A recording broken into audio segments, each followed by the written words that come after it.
मित्रों, मनुष्य के जीवन में जन्म के बाद कोई सत्य है तो वह है मृत्यु। साधु हो या संगीत राजा हो या फकीर, जिस किसी ने भी इस मृत्युलोक पर जन्म लिया है उसे किसी न किसी दिन इस शरीर को छोड़कर जाना ही होगा। ऐसे में जो लोग इसे सत्य समझते वह मृत्यु के बाद मोक्ष पाने की अभिलाषा में अपने जीते जी पुण्य करते ही है, परंतु मरने के बाद भी कुछ कर्म ऐसे भी हैं जो मृतक परिवार द्वारा मृत्यु के उपरांत किए जाते हैं। ये तो मृतक की आत्मा को मुक्ति मिलती है। तुम तो इन्हीं कर्मों में से एक है अंतिम संस्कार के समय की जाने वाली कपाल क्रिया, जिसमें चिता के ऊपर 3 बार डंडा मारा जाता है। लेकिन क्या आप जानते हैं कि ऐसा आखिर क्यों किया जाता है और चिता में शव के सिर पर डंडा मारकर हमारे ग्रंथों में क्या महत्व बताया गया है? अगर नहीं जानते हो तो कोई बात नहीं, आज की हमारी इस वीडियो को देखने के बाद तुरंत जान जाएंगे। नमस्कार मित्रों, स्वागत है आपका मोटिवेशनल स्पीच चैनल में। तो दोस्तों, अगर आप भी अपने माता पिता से प्यार करते हैं तो अपने छोटे भाई की चैनल को सब्सक्राइब और वीडियो को लाइक जरूर करें। तो मृत्यु के बाद कर्मों से जुड़ी बहुत सी मान्यताओं का वर्णन किया गया है। इस अध्याय में शव की कपाल पर प्रहार करने की प्रक्रिया से जुड़ी विभिन्न धार्मिक तथ्यों का भी व्याख्यान किया गया है। गरुड़ पुराण में मनुष्य के अंतिम संस्कार को लेकर एक निश्चित विधि विधान का वर्णन मिलता है, जिसका पालन हिंदू धर्म के किसी भी व्यक्ति के अंतिम संस्कार के समय होता ही है। गरुड़ पुराण के अनुसार मृत्यु के पश्चात अंतिम संस्कार के समय शव को मुखाग्नि देने के बाद बांस के डंडे पर एक लोटा बांधकर शव के सिर पर घी डाला जाता है, और ऐसा इसलिए किया जाता है ताकि अग्निदाह के समय शव का सर अच्छे से जल सके। इसके पीछे का एक कारण ये भी है कि मनुष्य के सिर की हड्डी बाकी अंगों की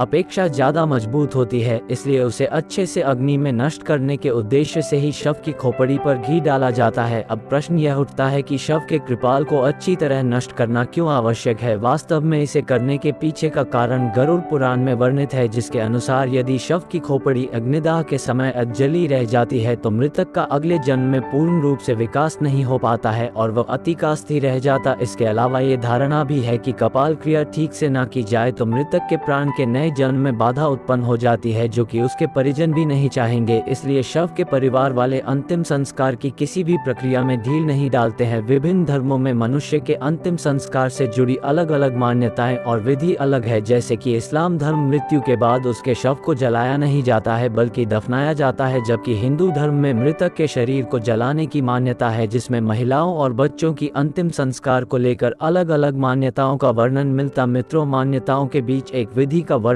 आद्य चंद्र का नामक पुस्तक में भी वर्णित है, जिसके अनुसार सिर में ब्रह्मा का वास माना गया है, इसलिए शरीर को पूर्ण रूप से मुक्ति देने के लिए कपाल क्रिया की जाती है। इसके अंतर्गत ब्रह्म का पूर्ण रूप से विलीन होना आवश्यक है, इसलिए कपाल क्रिया को अंतिम संस्कार की क्रिया में महत्वता दी गई है। इसके अतिरिक्त आपने ये भी सुना होगा कि कुछ तांत्रिक कपाल यानी सिर का उपयोग अपनी शक्तियों और सिद्धियों को प्राप्त करने के लिए भी करते हैं। यदि ऐसा उनके परिजन की कपाल के साथ हो जाए तो मृत्यु के बाद मृतक के लिए मोक्ष प्राप्ति की प्रक्रिया असंभव हो जाएगी। इस कारण कपाल क्रिया करना आवश्यक हो जाता है। कपाल क्रिया को समझने से पूर्व में इससे जुड़े 7 चक्रों के बारे में जानना है।